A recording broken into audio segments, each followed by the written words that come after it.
आइए जानते हैं कि श्री राम जी ने अपने पिताजी का पिंडदान क्यों नहीं किया। वनवास के दौरान भगवान राम, लक्ष्मण और माता सीता पितृपक्ष के वक्त श्राद्ध करने के लिए गया धाम पहुंचे।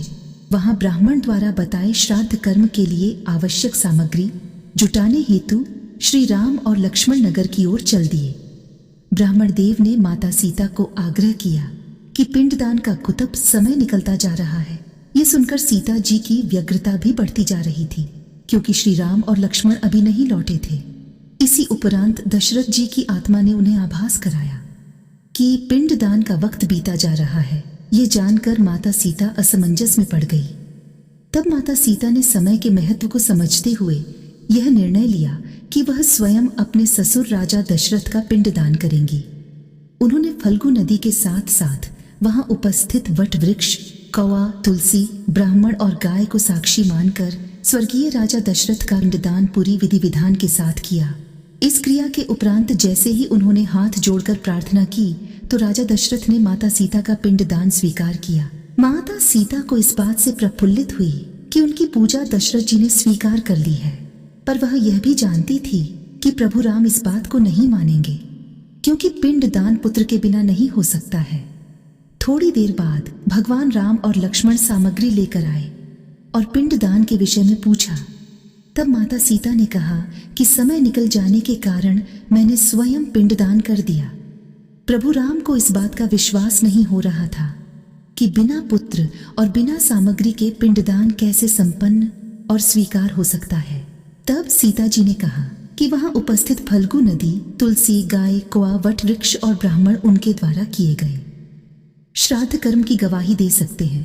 भगवान राम ने जब इन सब से पिंडदान किए जाने की बात सच है या नहीं यह पूछा, तब फल्गु नदी, गाय, कौवा, तुलसी और ब्राह्मण पांचों ने प्रभु राम का क्रोध देखकर झूठ बोल दिया कि माता सीता ने कोई पिंडदान नहीं किया।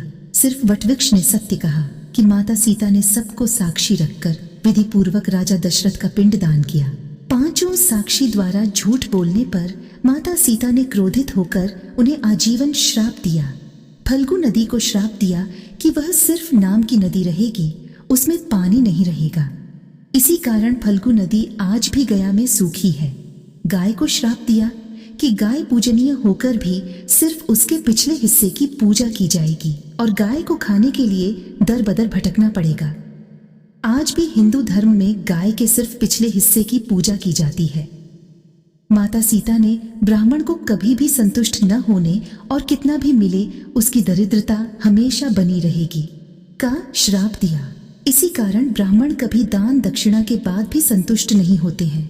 सीता जी ने तुलसी को श्राप दिया कि वह कभी भी गया की मिट्टी में नहीं उगेगी।